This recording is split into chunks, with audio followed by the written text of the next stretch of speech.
It is very seldom that mere ordinary people like John and myself secure ancestral halls for the summer. A colonial mansion, a hereditary estate, I would say a haunted house, and reach the height of romantic felicity, but that would be asking too much of fate. Still, I will proudly declare that there is something queer about it. Else, why should it be let so cheaply? And why have stood so long untenanted? John laughs at me, of course, but one expects that in marriage. John is practical in the extreme. He has no patience with faith, an intense horror of superstition, and he scoffs openly at any talk of things not to be felt and seen and put down in figures. John is a physician, and perhaps, I would not say it to a living soul, of course, but this is dead paper and a great relief to my mind. Perhaps that is one reason I do not get well faster. You see, he does not believe I am sick. And what can one do? If a physician of high standing, and one's own husband, assures friends and relatives that there is really nothing the matter with one but temporary nervous depression, a slight hysterical tendency, what is one to do? My brother is also a physician, and also of high standing, and he says the same thing.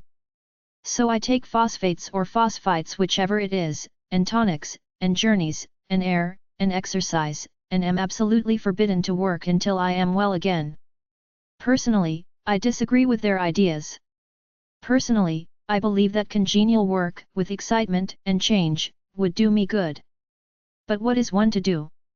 I did write for a while in spite of them, but it does exhaust me a good deal having to be so sly about it, or else meet with heavy opposition.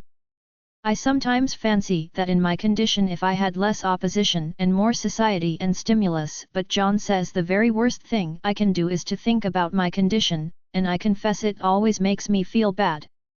So I will let it alone and talk about the house. The most beautiful place. It is quite alone, standing well back from the road, quite 3 miles from the village. It makes me think of English places that you read about, for there are hedges and walls and gates that lock, and lots of separate little houses for the gardeners and people. There is a delicious garden. I never saw such a garden, large and shady, full of box-bordered paths, and lined with long grape-covered arbors with seats under them. There were greenhouses, too, but they are all broken now. There was some legal trouble, I believe, something about the heirs and co-heirs. Anyhow, the place has been empty for years. That spoils my ghostliness, I am afraid, but I don't care. There is something strange about the house, I can feel it. I even said so to John one moonlight evening, but he said what I felt was a draught, and shut the window. I get unreasonably angry with John sometimes. I'm sure I never used to be so sensitive. I think it is due to this nervous condition.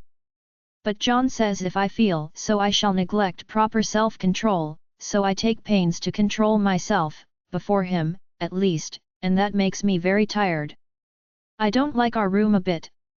I wanted one downstairs that opened on the piazza and had roses all over the window, and such pretty old-fashioned chintz hangings.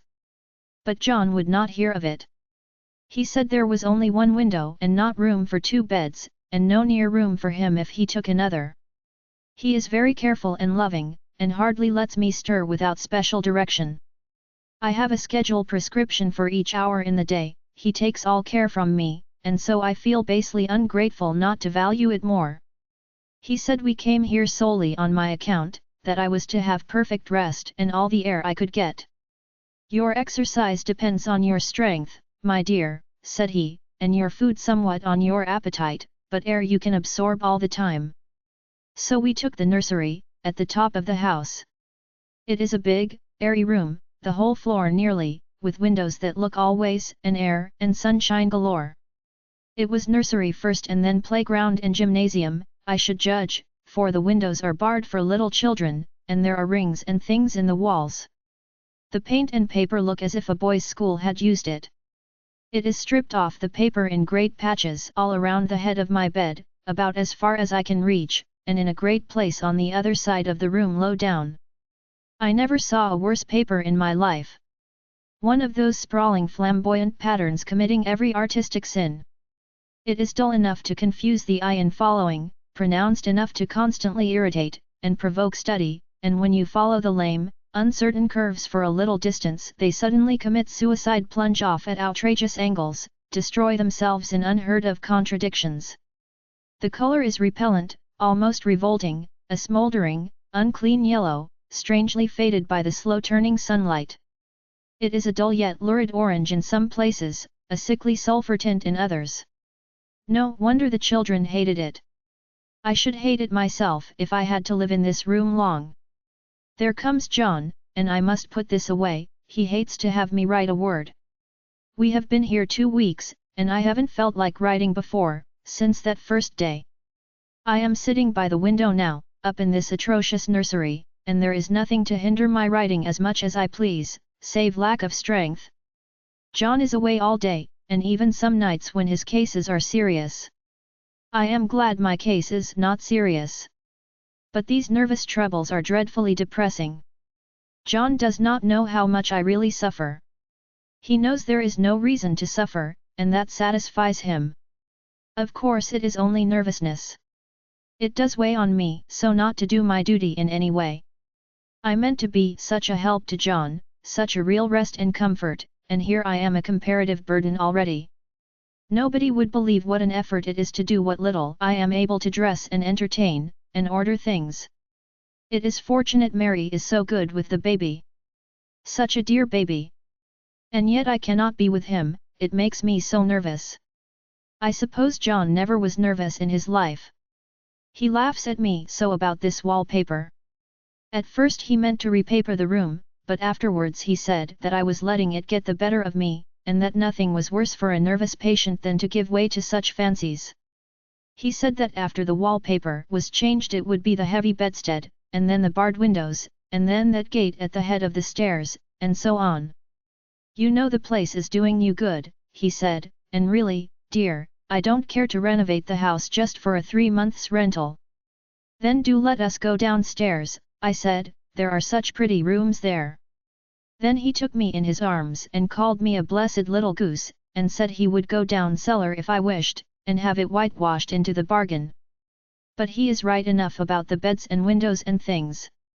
It is as airy and comfortable a room as anyone need wish, and, of course, I would not be so silly as to make him uncomfortable just for a whim. I'm really getting quite fond of the big room, all but that horrid paper. Out of one window I can see the garden, those mysterious deep-shaded arbors, the riotous old-fashioned flowers and bushes and gnarly trees. Out of another I get a lovely view of the bay and a little private wharf belonging to the estate. There is a beautiful shaded lane that runs down there from the house.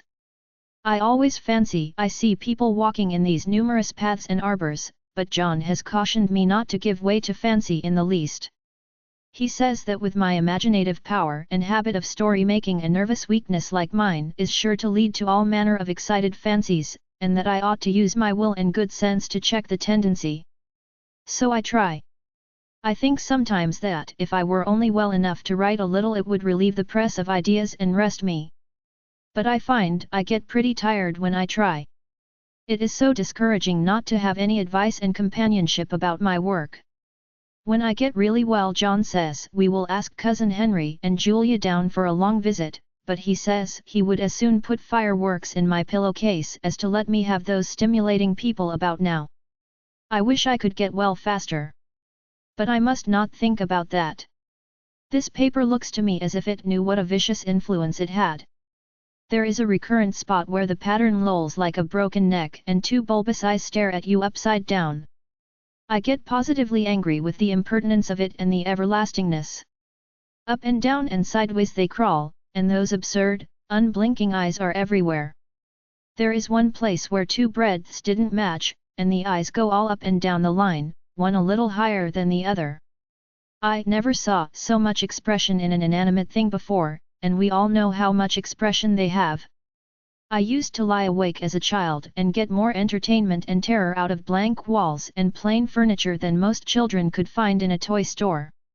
I remember what a kindly wink the knobs of our big old bureau used to have, and there was one chair that always seemed like a strong friend. I used to feel that if any of the other things looked too fierce I could always hop into that chair and be safe.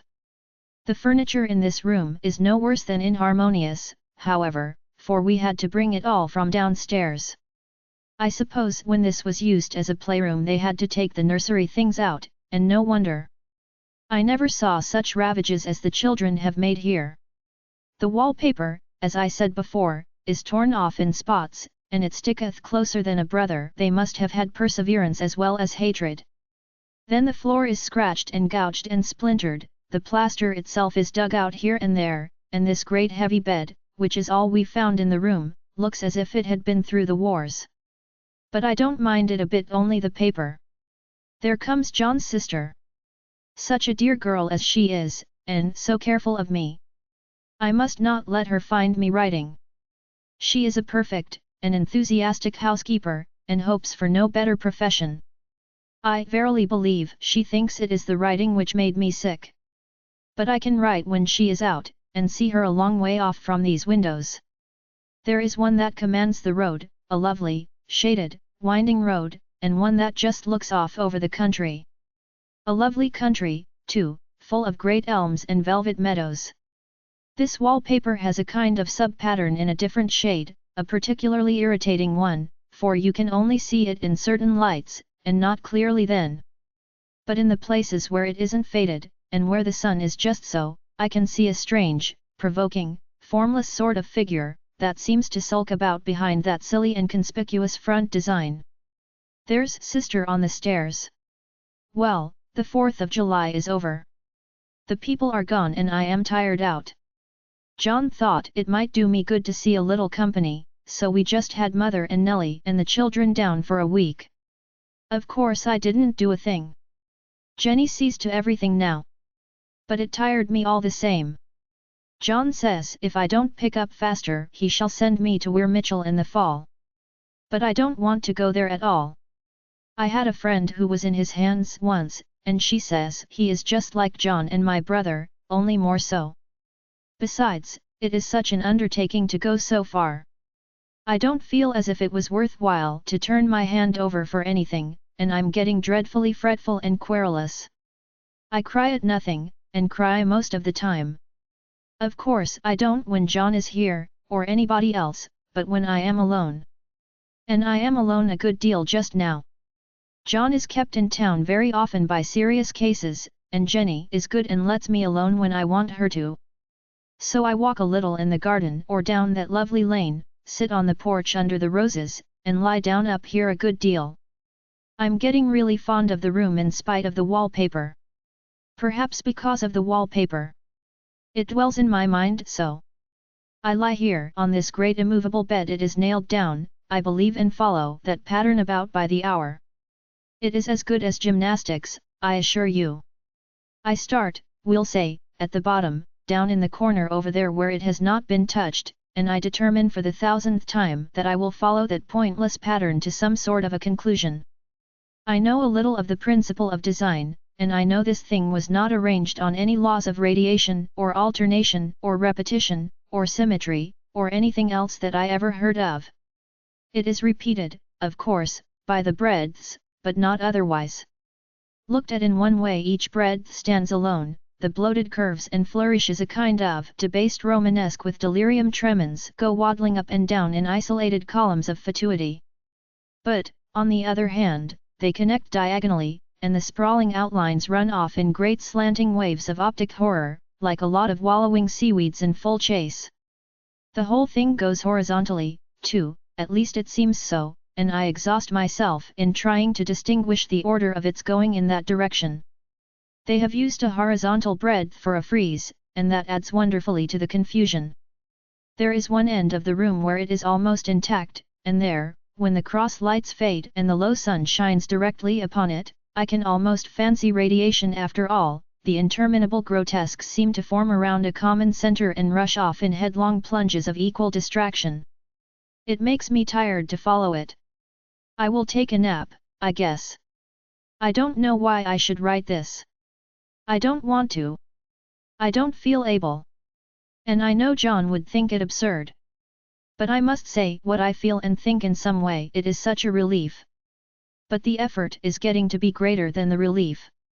Half the time now I am awfully lazy, and lie down ever so much. John says I mustn't lose my strength, and has me take cod liver oil and lots of tonics and things, to say nothing of ale and wine and rare meat? Dear John!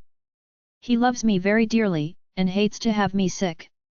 I tried to have a real earnest, reasonable talk with him the other day, and tell him how I wish he would let me go and make a visit to Cousin Henry and Julia. But he said I wasn't able to go, nor able to stand it after I got there, and I did not make out a very good case for myself, for I was crying before I had finished. It is getting to be a great effort for me to think straight. Just this nervous weakness, I suppose. And dear John gathered me up in his arms, and just carried me upstairs and laid me on the bed, and sat by me and read to me till it tired my head. He said I was his darling and his comfort and all he had, and that I must take care of myself for his sake, and keep well. He says no one but myself can help me out of it, that I must use my will and self-control and not let any silly fancies run away with me. There's one comfort, the baby is well and happy, and does not have to occupy this nursery with the horrid wallpaper. If we had not used it, that blessed child would have. What a fortunate escape! Why, I wouldn't have a child of mine, an impressionable little thing, live in such a room for worlds. I never thought of it before, but it is lucky that John kept me here after all. I can stand it so much easier than a baby, you see. Of course I never mention it to them any more, I am too wise, but I keep watch of it all the same. There are things in that paper that nobody knows but me, or ever will. Behind that outside pattern the dim shapes get clearer every day. It is always the same shape, only very numerous. And it is like a woman stooping down and creeping about behind that pattern. I don't like it a bit. I begin to think I wish John would take me away from here. It is so hard to talk with John about my case, because he is so wise, and because he loves me so. But I tried it last night. It was moonlight. The moon shines in all around, just as the sun does. I hate to see it sometimes, it creeps so slowly, and always comes in by one window or another. John was asleep and I hated to waken him, so I kept still and watched the moonlight on that undulating wallpaper till I felt creepy. The faint figure behind seemed to shake the pattern, just as if she wanted to get out. I got up softly and went to feel and see if the paper did move, and when I came back John was awake. "What is it, little girl?" he said. "Don't go walking about like that, you'll get cold." I thought it was a good time to talk, so I told him that I really was not gaining here, and that I wished he would take me away. "Why, darling," said he, "our lease will be up in 3 weeks, and I can't see how to leave before. The repairs are not done at home, and I cannot possibly leave town just now. Of course if you were in any danger I could and would, but you really are better, dear, whether you can see it or not. I am a doctor, dear, and I know. You are gaining flesh and color, your appetite is better. I feel really much easier about you. I don't weigh a bit more," said I, "nor as much, and my appetite may be better in the evening, when you are here, but it is worse in the morning when you are away." "Bless her little heart," said he with a big hug, "she shall be as sick as she pleases. But now let's improve the shining hours by going to sleep, and talk about it in the morning." "And you won't go away?" I asked gloomily. "Why, how can I, dear? It is only 3 weeks more and then we will take a nice little trip of a few days while Jenny is getting the house ready." "Really, dear, you are better." "Better in body perhaps," I began, and stopped short, for he sat up straight and looked at me with such a stern, reproachful look that I could not say another word. "My darling," said he, "I beg of you, for my sake and for our child's sake, as well as for your own, that you will never for one instant let that idea enter your mind. There is nothing so dangerous, so fascinating, to a temperament like yours. It is a false and foolish fancy. Can you not trust me as a physician when I tell you so?" So of course I said no more on that score, and we went to sleep before long. He thought I was asleep first, but I wasn't. I lay there for hours trying to decide whether that front pattern and the back pattern really did move together or separately. On a pattern like this, by daylight, there is a lack of sequence, a defiance of law, that is a constant irritant to a normal mind. The color is hideous enough, and unreliable enough, and infuriating enough, but the pattern is torturing. You think you have mastered it, but just as you get well underway in following, it turns a back somersault and there you are. It slaps you in the face, knocks you down, and tramples upon you. It is like a bad dream. The outside pattern is a florid arabesque, reminding one of a fungus. If you can imagine a toadstool in joints, an interminable string of toadstools, budding and sprouting in endless convolutions, why, that is something like it. That is, sometimes. There is one marked peculiarity about this paper, a thing nobody seems to notice but myself, and that is that it changes as the light changes. When the sun shoots in through the east window, I always watch for that first long, straight ray. It changes so quickly that I never can quite believe it. That is why I watch it always. By moonlight the moon shines in all night. When there is a moon I wouldn't know it was the same paper. At night in any kind of light, in twilight, candlelight, lamplight, and worst of all by moonlight, it becomes bars. The outside pattern I mean, and the woman behind it is as plain as can be. I didn't realize for a long time what the thing was that showed behind, that dim sub-pattern, but now I am quite sure it is a woman. By daylight she is subdued, quiet. I fancy it is the pattern that keeps her so still. It is so puzzling. It keeps me quiet by the hour. I lie down ever so much now. John says it is good for me, and to sleep all I can. Indeed, he started the habit by making me lie down for an hour after each meal. It is a very bad habit, I am convinced, for, you see, I don't sleep. And that cultivates deceit, for I don't tell them I'm awake. Oh, no. The fact is, I am getting a little afraid of John. He seems very queer sometimes, and even Jenny has an inexplicable look. It strikes me occasionally, just as a scientific hypothesis, that perhaps it is the paper. I have watched John when he did not know I was looking, and come into the room suddenly on the most innocent excuses, and I've caught him several times looking at the paper. And Jenny too. I caught Jenny with her hand on it once. She didn't know I was in the room, and when I asked her in a very quiet voice, with the most restrained manner possible, what she was doing with the paper, she turned around as if she had been caught stealing, and looked quite angry, asked me why I should frighten her so. Then she said that the paper stained everything it touched, that she had found yellow smooches on all my clothes and John's, and she wished we would be more careful. Did not that sound innocent? But I know she was studying that pattern, and I am determined that nobody shall find it out but myself. Life is very much more exciting now than it used to be. You see, I have something more to expect, to look forward to watch. I really do eat better, and am more quiet than I was. John is so pleased to see me improve. He laughed a little the other day, and said I seemed to be flourishing in spite of my wallpaper. I turned it off with a laugh. I had no intention of telling him it was because of the wallpaper. He would make fun of me.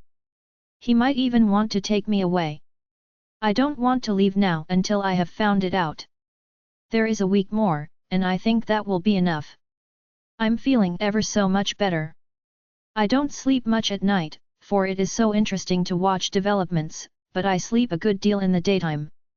In the daytime it is tiresome and perplexing. There are always new shoots on the fungus, and new shades of yellow all over it. I cannot keep count of them, though I have tried conscientiously. It is the strangest yellow, that wallpaper. It makes me think of all the yellow things I ever saw, not beautiful ones like buttercups, but old foul, bad yellow things. But there is something else about that paper, the smell. I noticed it the moment we came into the room, but with so much air and sun it was not bad. Now we have had a week of fog and rain, and whether the windows are open or not, the smell is here. It creeps all over the house. I find it hovering in the dining room, skulking in the parlor, hiding in the hall, lying in wait for me on the stairs. It gets into my hair. Even when I go to ride, if I turn my head suddenly and surprise it, there is that smell. Such a peculiar odor, too. I have spent hours in trying to analyze it, to find what it smelled like. It is not bad at first, and very gentle, but quite the subtlest, most enduring odor I ever met. In this damp weather it is awful. I wake up in the night and find it hanging over me. It used to disturb me at first. I thought seriously of burning the house to reach the smell. But now I am used to it. The only thing I can think of that it is like is the color of the paper. A yellow smell. There is a very funny mark on this wall, low down, near the mopboard. A streak that runs round the room. It goes behind every piece of furniture, except the bed, a long, straight, even smooch, as if it had been rubbed over and over. I wonder how it was done and who did it, and what they did it for. Round and round and round, round and round and round, it makes me dizzy. I really have discovered something at last. Through watching so much at night, when it changes so, I have finally found out. The front pattern does move, and no wonder. The woman behind shakes it. Sometimes I think there are a great many women behind, and sometimes only one, and she crawls around fast, and her crawling shakes it all over. Then in the very bright spots she keeps still, and in the very shady spots she just takes hold of the bars and shakes them hard. And she is all the time trying to climb through. But nobody could climb through that pattern, it strangles so. I think that is why it has so many heads. They get through, and then the pattern strangles them off and turns them upside down, and makes their eyes white. If those heads were covered or taken off, it would not be half so bad. I think that woman gets out in the daytime. And I'll tell you why privately I've seen her. I can see her out of every one of my windows. It is the same woman, I know, for she is always creeping, and most women do not creep by daylight. I see her on that long shaded lane, creeping up and down. I see her in those dark grape arbors, creeping all around the garden. I see her on that long road under the trees, creeping along, and when a carriage comes she hides under the blackberry vines. I don't blame her a bit. It must be very humiliating to be caught creeping by daylight. I always lock the door when I creep by daylight. I can't do it at night, for I know John would suspect something at once. And John is so queer now, that I don't want to irritate him. I wish he would take another room. Besides, I don't want anybody to get that woman out at night but myself. I often wonder if I could see her out of all the windows at once. But, turn as fast as I can only see out of one at one time. And though I always see her, she may be able to creep faster than I can turn. I have watched her sometimes away off in the open country, creeping as fast as a cloud shadow in a high wind. If only that top pattern could be gotten off from the under one. I mean to try it, little by little. I have found out another funny thing, but I shan't tell it this time. It does not do to trust people too much. There are only 2 more days to get this paper off, and I believe John is beginning to notice. I don't like the look in his eyes. And I heard him ask Jenny a lot of professional questions about me. She had a very good report to give. She said I slept a good deal in the daytime. John knows I don't sleep very well at night, for all I'm so quiet. He asked me all sorts of questions, too, and pretended to be very loving and kind. As if I couldn't see through him. Still, I don't wonder he acts so, sleeping under this paper for 3 months. It only interests me, but I feel sure John and Jenny are secretly affected by it. Hurrah! This is the last day, but it is enough. John is to stay in town overnight, and won't be out until this evening. Jenny wanted to sleep with me, the sly thing. But I told her I should undoubtedly rest better for a night all alone. That was clever, for really I wasn't alone a bit. As soon as it was moonlight, and that poor thing began to crawl and shake the pattern, I got up and ran to help her. I pulled and she shook, I shook and she pulled, and before morning we had peeled off yards of that paper. A strip about as high as my head and half around the room. And then when the sun came and that awful pattern began to laugh at me, I declared I would finish it today. We go away tomorrow, and they are moving all my furniture down again to leave things as they were before. Jenny looked at the wall in amazement, but I told her merrily that I did it out of pure spite at the vicious thing. She laughed and said she wouldn't mind doing it herself, but I must not get tired. How she betrayed herself that time. But I am here, and no person touches this paper but me not alive. She tried to get me out of the room, it was too patent. But I said it was so quiet and empty and clean now that I believed I would lie down again and sleep all I could, and not to wake me even for dinner I would call when I woke. So now she is gone, and the servants are gone, and the things are gone, and there is nothing left but that great bedstead nailed down, with the canvas mattress we found on it. We shall sleep downstairs tonight, and take the boat home tomorrow. I quite enjoy the room, now it is bare again. How those children did tear about here! This bedstead is fairly gnawed. But I must get to work. I have locked the door and thrown the key down into the front path. I don't want to go out, and I don't want to have anybody come in, till John comes. I want to astonish him. I've got a rope up here that even Jenny did not find. If that woman does get out, and tries to get away, I can tie her. But I forgot I could not reach far without anything to stand on. This bed will not move. I tried to lift and push it until I was lame, and then I got so angry I bit off a little piece at one corner, but it hurt my teeth. Then I peeled off all the paper I could reach standing on the floor. It sticks horribly and the pattern just enjoys it. All those strangled heads and bulbous eyes and waddling fungus growths just shriek with derision. I am getting angry enough to do something desperate. To jump out of the window would be admirable exercise, but the bars are too strong even to try. Besides, I wouldn't do it. Of course not. I know well enough that a step like that is improper and might be misconstrued. I don't like to look out of the windows, even there are so many of those creeping women, and they creep so fast. I wonder if they all come out of that wallpaper as I did? But I am securely fastened now by my well-hidden rope. You don't get me out in the road there. I suppose I shall have to get back behind the pattern when it comes night, and that is hard. It is so pleasant to be out in this great room and creep around as I please. I don't want to go outside. I won't, even if Jenny asks me to. For outside you have to creep on the ground, and everything is green instead of yellow. But here I can creep smoothly on the floor, and my shoulder just fits in that long smooch around the wall, so I cannot lose my way. Why, there's John at the door. It is no use, young man, you can't open it. How he does call and pound.